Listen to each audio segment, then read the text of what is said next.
북상 중이죠. 태풍 쏠릭이 방향을 약간 틀었다고 합니다. 서해안 쪽으로 올라와서 충남 서해안에 상륙을 할 것 같다고 하는데요. 지난 2010년이었습니다. 강풍 피해를 안겼던 태풍 곤파스와 닮은 꼴이라고 합니다. 취재 기자와 함께 자세히 전망하겠습니다. 과학재난팀의 김진두 팀장 나와 있습니다. 자, 어서 오십시오. 안녕하세요. 당초에는 남해안 쪽에 상륙하기로 돼 있죠. 전남 해안에 상륙하는 걸로 전남 돼 해안. 있었죠. 자, 그게 이제 정확하게 어디로 상륙하는지요?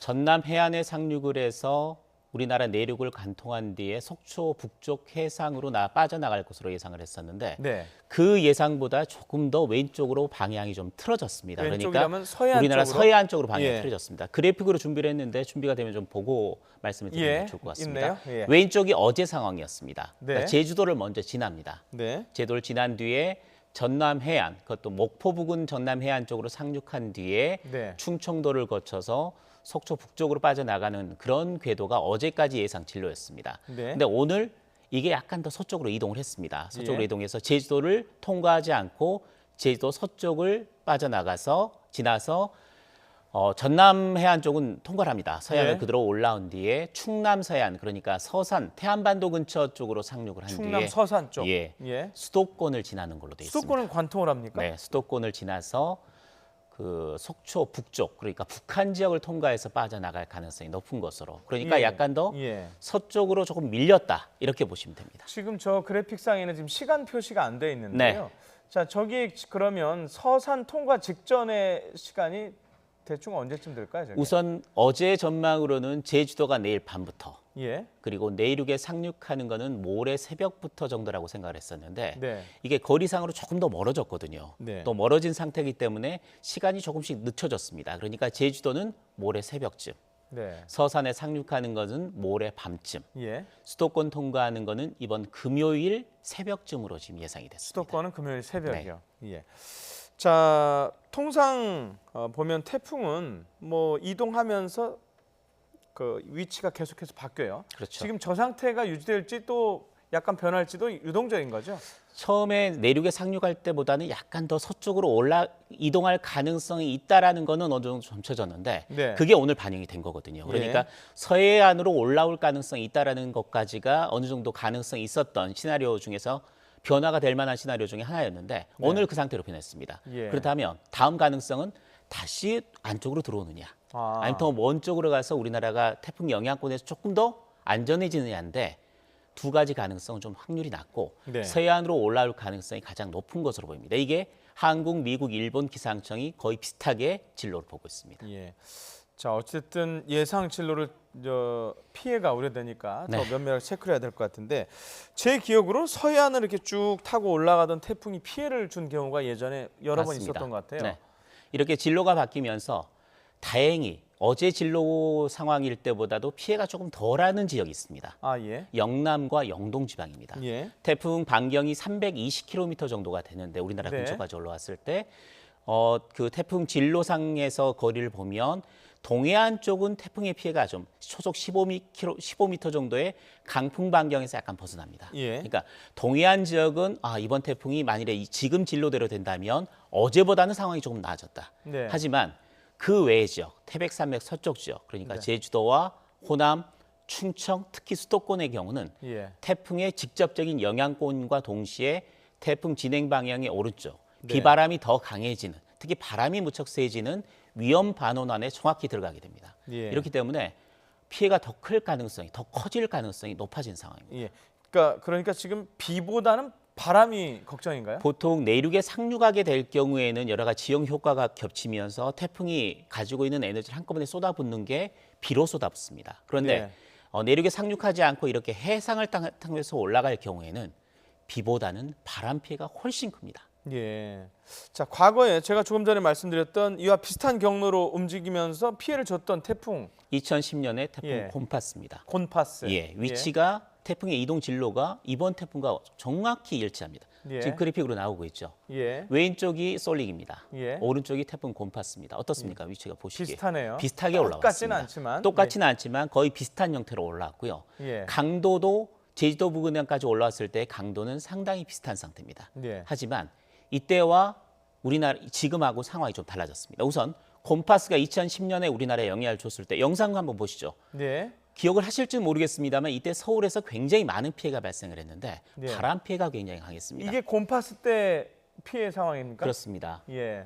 그 공사하는 시설물 같은 게 외부 시설물들이 대부분 다 무너졌고요. 네. 저런 식으로 피해가 많이 났었습니다. 그렇군요. 특히 다음 그림이 아마 좀 그 상황을 보여줄 수도 있을 것 같은데 예. 나무들, 예. 가로수, 예. 가로등 상당히 많이 예. 무너지거나 부서졌고요. 예. 그다음에 외장재들이 많이 떨어지면서 굉장히 피해가 많이 났습니다. 서울 지역에서 피해가 굉장히 심했었는데 예. 이때 태풍 곰파스가 왔을 때 관측됐던 강풍이 초속 42m가 가장 심하게 홍도에서 관측이 됐고요. 예. 서울 지역에서는 초속 21.6m가 관측이 됐습니다. 예. 그런데 피해는 그보다 저 훨씬 나무가 심했거든요. 뿌리째 뽑혀버렸네요. 그렇습니다. 이 이유가 예. 서울 지역에는 빌딩들이 굉장히 높은 빌딩들이 많습니다. 네. 초속 20m가 넘는 바람이 빌딩 사이를 지나면서 더욱 강해집니다. 빌딩풍이라고 부르는데 네. 그럴 경우에 초속 40m를 넘는 빌딩풍으로 바뀌기도 합니다. 그러면서 서울 지역 같은 수도권 지역에서 굉장히 많은 강풍 피해가 났고요. 대신 이럴 경우에는 비 피해는 좀 적었습니다. 네. 비가 제주도에서 초속 200mm가 관측이 됐고 서울도 51.6mm의 강우량을 기록했거든요. 네. 그러니까 이번 곰파스와 비슷한 진로를 통하는 이번 솔릭은 비보다는 바람 피해가 강할 것이다. 그런데 곰파스 때보다 상황이 안 좋은 게 있습니다. 어떤 거죠? 해수면 온도가 높습니다. 그럼 우리나라 태풍이 주변- 더 강해지는 거죠? 우리나라 주변 해수면 온도가 높다는 것은 태풍이 올라오면서 약화되지 않고 강한 세력을 유지한 유지한다. 채 예. 우리나라 쪽으로 영향을 줄 가능성이 높기 때문에 예. 곰파스 때보다 오히려 비도 조금 더 많이 오면서 바람이 그때보다 훨씬 강한 바람이 우리나라에 관측이 될 가능성이 굉장히 높다라고 보여집니다. 예. 지금 2010년 곰파스 때 지금 피해 상황 보고 있는데 주로 바람 피해인데 그렇습니다. 자, 이번에도 대비를 좀 철저히 해야 될 것 같은 느낌인데요. 자, 밤 사이에 중부지방에 비 그리고 바람이 좀 불었어요. 이거 역시 지금 태풍 영향입니까? 아니면 그 전 단계입니까? 밤사이에 돌풍 형태로 해서 굉장히 강한 바람이 불었습니다. 비가 예. 내리면서 돌풍이 예. 동반이 됐는데 태풍 영향이 맞습니다. 네. 태풍이 아직까지 굉장히 멀리 있습니다만 우리나라 쪽으로 해서 뜨거운 공기를 불어넣음과 동시에 태풍이 반시계 방향으로 회전을 하거든요. 네.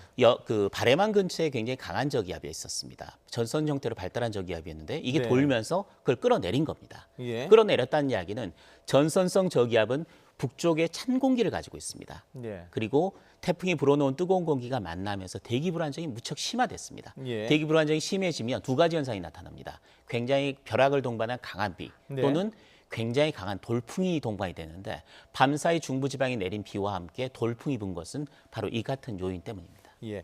자, 지금부터는 정말 중요한 말씀 여쭤봐야 되겠는데, 자, 어떻게 대비하냐는 건데, 우선 저 아까 바람 피해 어떻게 대비를 해야 돼요? 특히 우선은 뭐 이번 우선 거부터 도심 지역. 예. 예.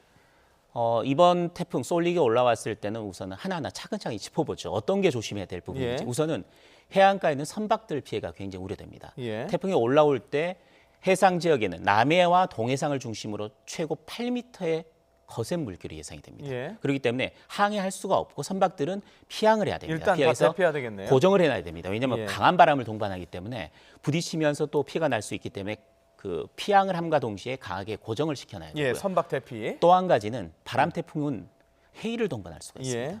그래서 해안가지요. 남해안과 서해안 지역에서는 만조시가 겹치면 네. 분명히 해일과 함께 침수 피해가 우려될 수가 있기 때문에 예. 안전사고와 침수 피해 동시에 대비해야 됩니다. 예. 도심 지역에서는 강풍 피해를 대비를 해야 되는데 예. 가장 중요한 거는 현재 공사 중인 건물들 네. 안전막 같은 거를 굉장히 단단하게 결박하고 네. 또 날아갈 수 있는 그런 시설물 같은 경우 충분히 잘 살펴봐야 되는 것과 동시에 예. 또 외부 그 건조물이나 건축물 같은 경우에는 바람에 피해가 없도록 당당하게 결박하는 그런 작업들을 동시에 진행을 해야 합니다. 예전에 보면 바람이 굉장히 센 태풍이 오면 아파트 같은 경우 유리창도 일부 깨진 경우가 있었어요. 이건 가능성이 어떻게 있습니다. 할수 이번엔 고층 있나요? 건물, 고층 아파트 같은 경우는 네. 만일에 곰파스보다 더 강한 바람을 몰고 이번 솔릭이 수도권을 강타한다면 유리창이 깨질 가능성이 충분하기 때문에 유리창 고정 장치를 해야 됩니다. 보통 테이프 같은 거를 X자 형태로 그 유리창에 붙여주는 게 굉장히 중요합니다. 아, X자 형태로. 네, X 형태로 붙여주고 예. 그럼 바람이 좀 저층 아파트 같은 경우 좀 위험하다고 느껴질 때는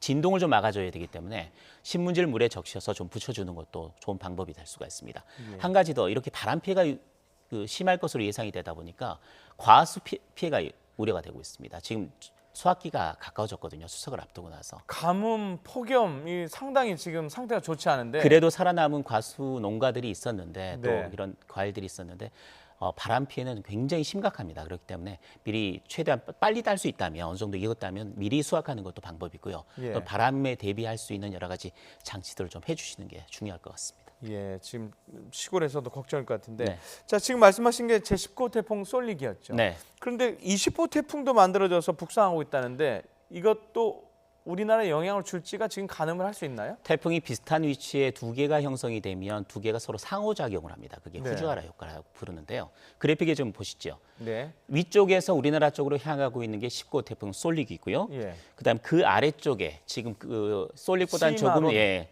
세력이 좀 약하긴 합니다만 시마론이라는 태풍이 20호 태풍이 뒤에서 연결해 만들어져서 이동을 하고 있습니다. 이렇게 큰 태풍이 두 가지가 형성이 돼서 이동을 하면 두 개 태풍이 충분히 세력이 강할 경우에는 서로 약간 밀어냅니다. 예. 밀어내는 효과가 있기 때문에 태풍이 이 20호 태풍의 영향을 받아서 약간 더 밀렸을 가능성, 또 네. 북태평양 고기압도 약간 확장을 밀어 올리면서 같이 어제 예상보다는 다소 서쪽으로 이동한 게 이런 영향일 수는 있습니다. 하지만 네. 20호 태풍은 당연히 우리나라로 올라오지는 않고 일본 내륙을 관통한 뒤에 홋카이도 쪽으로 향하는 일본 쪽으로? 그런 식으로 예상이 되고 있기 때문에 예. 19호 태풍을 약간 더 서쪽으로 미는 효과에는 작용을 했지만 19호 태풍 이어서 20호 태풍이 우리나라로 다시 이동해서 뒤를 따라서 올 가능성은 현재로서는 굉장히 낮다고 보여집니다. 예, 알겠습니다. 저희가 앞으로 내일 모레 계속 태풍 상황을 지켜봐야 될 것 같은데요. 말씀하신 대로 바람 피해가 네. 클 것 같으니까 그에 대한 대비를 철저히 좀 했으면 좋겠습니다. 지금까지 과학재난팀의 김진두 팀장이었습니다. 고맙습니다.